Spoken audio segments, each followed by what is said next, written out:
नमस्कार। अर्थशास्त्र विभाग में आप सभी का हार्दिक स्वागत है। हम अध्ययन कर रहे थे केंद्रीय प्रवृत्ति के माप, बीए पार्ट फर्स्ट इकोनॉमिक्स, राजर्षि भर्तृहरि मत्स्य विश्वविद्यालय के पाठ्यक्रम के अनुसार हम जो हमारा पहला पेपर है इकोनॉमिक कॉन्सेप्ट्स एंड मेथड्स का अध्ययन कर रहे थे। और इसमें मैं बताया था कि स्टैटिक्स का एक पार्ट आता है, हमारे सांख्यिकी का पार्ट आता है। और सांख्यिकी पिछले व्याख्यान में मैंने आपको स्टैटिक्स यानी सांख्यिकी और मैथमेटिक्स के अंतर क्या है ध्यान रखिए, यानी कि हम अर्थशास्त्र में सांख्यिकी का प्रयोग क्यों करते हैं और हम अर्थशास्त्र में मैथमेटिक्स का प्रयोग क्यों करते हैं, इसके बारे में अध्ययन किया था।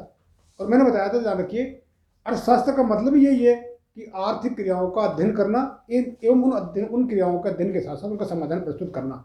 तो इसलिए स्टैटिस्टिक्स के द्वारा, सांख्यिकी के द्वारा, आंकड़ों के द्वारा हम किस प्रकार से आर्थिक समस्याओं को अध्ययन करते हैं और उनका समाधान प्रस्तुत करते हैं, तथा मैथमेटिक्स के द्वारा, मैंने पिछले व्याख्यान में आपको मैथमेटिक्स के बारे में बताया था कि हम किस प्रकार से मैथमेटिक्स के द्वारा आर्थिक समस्याओं का अध्ययन करते हैं, उनका समाधान कैसे प्रस्तुत करते हैं। इसीलिए ध्यान रखिए, हम अर्थशास्त्र में सांख्यिकी का प्रयोग करते हैं, सांख्यिकी का इस्तेमाल करते हैं, और हम अर्थशास्त्र में गणित का प्रयोग भी करते हैं। अर्थात गणितीय जो हमारे सिद्धांत हैं, गणितीय व्याख्या है, उनका हम अर्थशास्त्र में प्रयोग करते हैं। तो इसी संदर्भ में हम अध्ययन कर रहे थे केंद्रीय प्रवृत्ति के माप, या यूँ कहें सांख्यिकी के मीन मोड मीडियन, समांतरवाद्य, मध्यकर, बहुलक।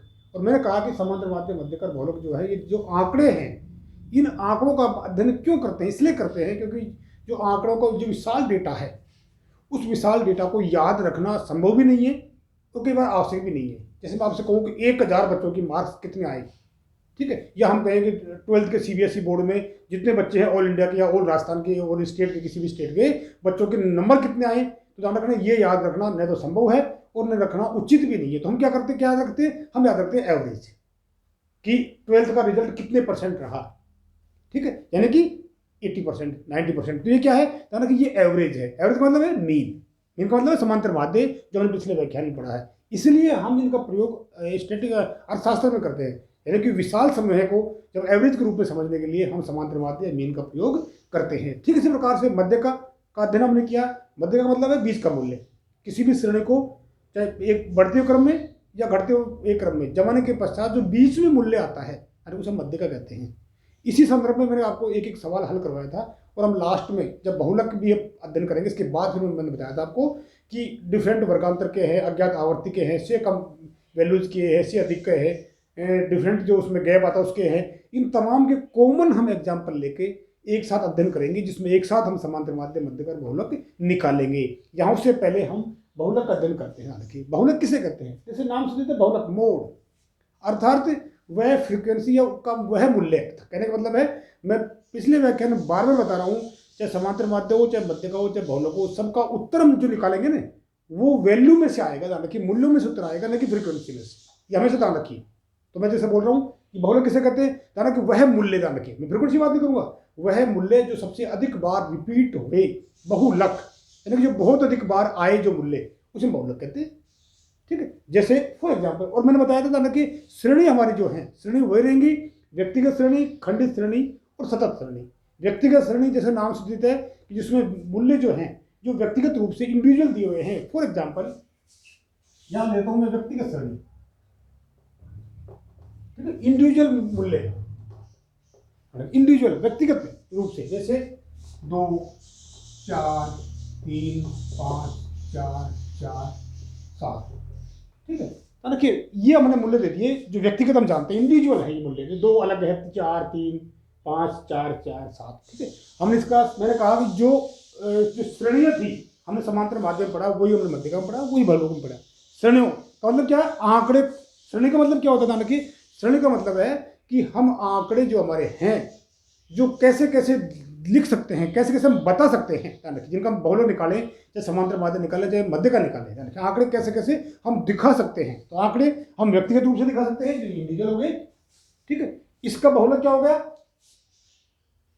1, 2, 3, यानी कि 4 जो है 3 बार रिपीट हुआ है, ठीक है, यानी कि इस श्रेणी के अंतर्गत 4 सबसे अधिक बार रिपीट हुआ है, इसलिए यानी कि बहुलक क्या हो गया? 4 हो गया। मैंने कहा कि बहुलक जो उत्तर आएगा वो हमेशा वैल्यू में से आएगा, नहीं कि 3 तो इसकी फ्रीक्वेंसी है, 3 बार रिपीट हुआ है, इसका उत्तर कितना होगा? 4, अतः Z बराबर 4 उत्तर, ठीक है। तो ये इस तरह से हम ज्ञात करते हैं।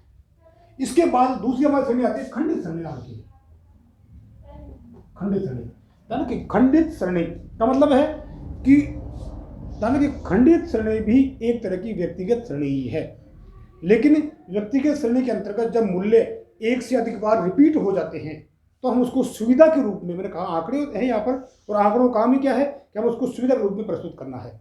तो हम उस जो व्यक्तिगत आंकड़े हैं, जैसे मैं आपसे कहूँ कि एक स्कूल के मान लीजिए 1000 बच्चे हैं, ठीक है, और उन 1000 बच्चों को जीके का पेपर हुआ, तो उस जीके पेपर में 10 मार्क्स का था, तो मैं आपसे पूछूं कि इस 1000 बच्चे जो आए हैं इनके मार्क्स दिखाइए डाल के, तो आप इंडिविजुअल जो 1000 बच्चों के मार्क्स दिखा दो, ठीक है, बात वही है। या हम क्या करेंगे, या हम मार्क्स लिख देंगे, जैसे 5 मार्क्स कितने बच्चों को आए 100 के, 6 मार्क्स कितने का आए 40 के, बात हुई है। अब हम जो 4 मार्क्स माने 100 बच्चों को आए, 4 को 100 बार लिखें, ठीक है, 4 को 100 बार लिखें, या मैं लिखूं 4 मार्क्स कितने का आए 100, 4 तो हमारा वैल्यू हो गया, फ्रीक्वेंसी कितनी है 100, तो दोनों का मतलब एक ही है। लेकिन हम एक तो लिखें 4 को 100 बार लिखें, और एक 4 लिखे 4x, और यहाँ फ्रीक्वेंसी कितनी है 100, कितना छोटा हो गया, ध्यान रखिए, 4 को 100 बार कितना स्मॉल हो गया। और वैसे लिखोगे तो 4 को आप 4 4 4 4 100 बार लिखिए, दोनों को मतलब एक ही। इसलिए जो व्यक्तिगत श्रेणी के अंतर्गत जो आंकड़े बहुत अधिक हो जाते हैं उनको छोटे रूप में हम खंडित श्रेणी के रूप में कन्वर्ट करते हैं, इसलिए खंडित श्रेणी का प्रयोग करते हैं, ठीक है। खैर, तो हम अध्ययन कर रहे थे बहुलक का। अब बहुलक के अंतर्गत हम ले लेते हैं खंडित श्रेणी, ठीक है। फॉर एग्जाम्पल ये हमारे पास एक खंडित श्रेणी है x, ठीक है, और यहाँ उसकी फ्रीक्वेंसी है ना, वैल्यूज है, उधर फ्रीक्वेंसी है 48 से लगातार है 48, 49, 50, 51, 52 और 53। इसकी ये मूल्य है, इसकी फ्रीक्वेंसी कितनी है, इसकी 4, 10, 20, 11, 3 और 2। ये हमारे पास एक व्यक्ति की श्रेणी आ गई। ध्यान रखिए, इस खंडित श्रेणी के अंतर्गत जो ये खंडित श्रेणी है, इस खंडित श्रेणी के अंतर्गत हमको ज्ञात करना है जेड, ठीक है, बहुलक। यानी कि जेड का मतलब मोड बहुलक, और जो मूल्य सबसे अधिक बार रिपीट हुए उसे हम बहुलक कहते हैं, ठीक है। तो यहाँ पर हम स्पष्ट इस देख के इस फ्रीक्वेंसी को आराम से अनुमान लगा सकते हैं कि यहाँ पर जो 20 रिपीटेशन है, यानी कि 50 मूल्य का 20 बार सबसे अधिक बार रिपीट हुआ है, यहाँ z = 50 हो गया, z = 50 हो गया। लेकिन ध्यान रखिए, सबसे इंपॉर्टेंट चीज इसके बाद हम अध्ययन करेंगे कि बहुलक में भी कई बार क्या होते हैं कि ऊपर नीचे की फ्रीक्वेंसी बराबर सी हो जाती है, ऊपर नीचे की जो फ्रीक्वेंसी है बराबर हो जाती है, या कई बार ऐसे हो सकता है, ध्यान रखिए, कि माइनर अंतर हो, एक की 35 है, एक की 36 है, लेकिन 35 के आसपास की जो फ्रीक्वेंसी है ज़्यादा पावरफुल है, 36 के आसपास की कम वैल्यूज वाली है, तो ध्यान रखिए उत्तर बदल भी सकता है। क्लियर बात, एक बात, ठीक है। यानी कि जहां हम स्पष्ट रूप से, चाहे व्यक्तिगत श्रेणी और खंडित श्रेणी के अंतर्गत, हम स्पष्ट रूप से देख के बता सकते हैं इसकी फ्रीक्वेंसी सबसे अधिक बार रिपीट हुई है, तो आसानी से हम बहुलक ज्ञात कर सकते हैं। लेकिन कई बार, जैसे यहाँ पर हम आसानी से देख रहे हैं कि 20 है, इसके आसपास 10 है, इधर 11 है, 3 2 20 सबसे अधिक बार रिपीट हुई है, कहीं को कन्फ्यूजन नहीं है। यानी कि ये स्थिति व्यक्तिगत श्रेणी, खंडित श्रेणी और सतत श्रेणी में भी हो सकती है। इस तरह से हमने 20 निकाला, तो यहाँ पर ध्यान रखिए सतत श्रेणी होती है, उसका फॉर्मूला अलग है कि किस प्रकार से एक बहुलक वर्ग से हम बहुलक निकालेंगे, वो बात ही बात है। तो ये हमारे x है, ये फ्रीक्वेंसी है, तो हम यहाँ देख के आसानी से बता सकते हैं कि ये जो फ्रीक्वेंसी 50 जो मूल्य है इसकी 20 बार रिपीट हुई है, तो 20 आसानी से, तो यहाँ बहुलक कितना हो गया 50 हो गया।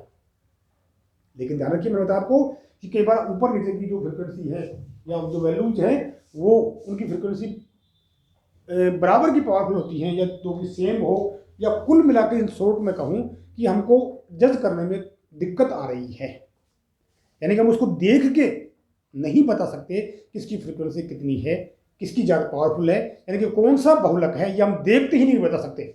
मैंने कहा कि हम देखते ही बता दिया, हमने देखते ही बिना कहीं को शंका के कि बाकी सब एक बार रिपीट हुआ, 4 मूल्य 3 बार रिपीट हुआ, इसलिए z = 4।